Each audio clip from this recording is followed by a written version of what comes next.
اللہ اکبر، لا الہ الا اللہ، واللہ اکبر. صلوات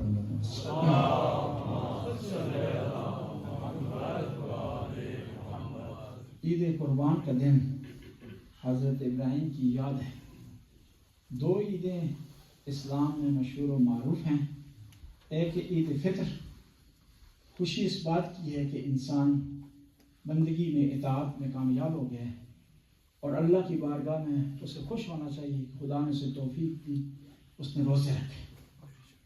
اور آج کے دن ہم خوشی اس بات کی منا رہے ہیں کہ ہمارے نبی حضرت ابراہیم، خدا نے انہیں امتحان میں کامیابی عطا فرمائی اور ان کا درس ہمارے لیے رہ گیا.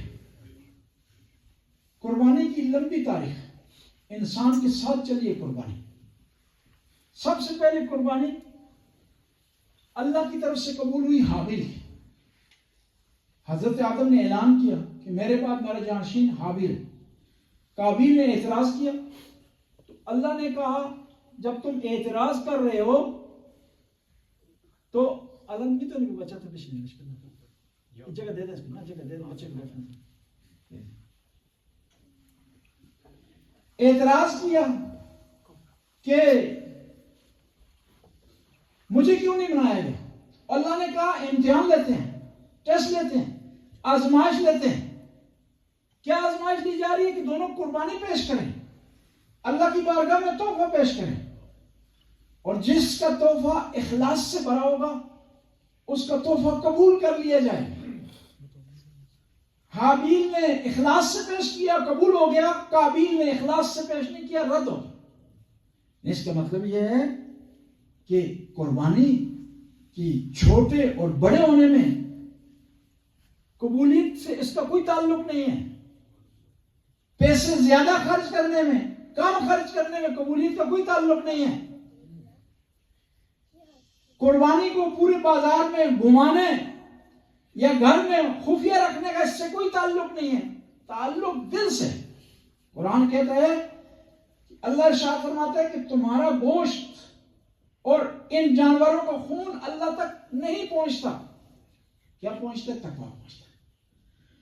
پھر اس کے بعد قربانی کی حضرت نوح نے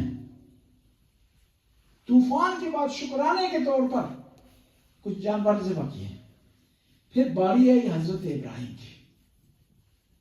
حضرت ابراہیم نے ایسی قربانی پیش کی جو اس سے پہلے نہیں تھی اور خواب کو سچا کر دکھایا. اور یہاں صرف ایک ابراہیم کی قربانی نہیں ہے. ابراہیم نے قربانی دی ہے، اسماعیل نے قربانی دی ہے، ہاجرہ نے قربانی دی. ایک درس ہے کہ والدین بھی قربانی دے، بچہ بھی قربانی دے. انداز مختلف ہو سکتے ہیں زمانہ مختلف ہونے کی وجہ سے، لیکن مین مقصد قربانی ہے. اب یہ قربانی ہم کرتے ہیں اللہ کی راہ میں، اس کا فائدہ کیا، فلسفہ کیا ہے، اسرار کیا ہے اس کا؟ ٹھیک ہے جی، وجہ اس کی کیا ہے؟ پہلا ہے تقویٰ. دوسرا، اس سے انسان کے اندر ایثار کا جذبہ پیدا ہوتا ہے. تیسرا اس لیے ہے کہ انسان کو درس ملتا ہے کہ جس طرح وہ قربانی کر رہا ہے اس طرح وہ ہوائے نفس کو قربان کرے. چوتھا یہ کہ اس کے اندر سے لالچ ختم ہو خدا کے راستے میں خرچ کرنے کے وجہ سے. پانچواں یہ کہ اس طریقے سے انسان خدا کا شکر ادا کرے. پھر یہ ہے کہ اللہ کا جو شعائر ہے، اللہ کا جو حکم ہے اس کی بجاوری، خدا کے رحمت کے حصول کا سبب ہے قربانی. اور یہ قربانی باعث بنتی ہے کہ انسان اس کے ذریعے اللہ کا ذکر کرے.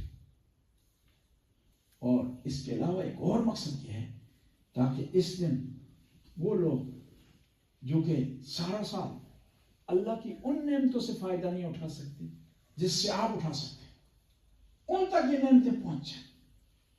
اور جب آپ قربانی کریں گے غریب تک یہ مال پہنچے گا، اس کے دل میں آپ کے لیے ہمدردی پیدا ہوگی. وہ آپ سے محبت کرے گا، وہ آپ سے پیار کرے گا. اور جب معاشرے میں رہنے والے دو فرد، ایک غریب ہے ایک امیر ہے، وہ ایک دوسرے سے پیار کریں گے، معاشرے میں سکون اور امن پیدا ہوگا. اس صلوات پڑھنا.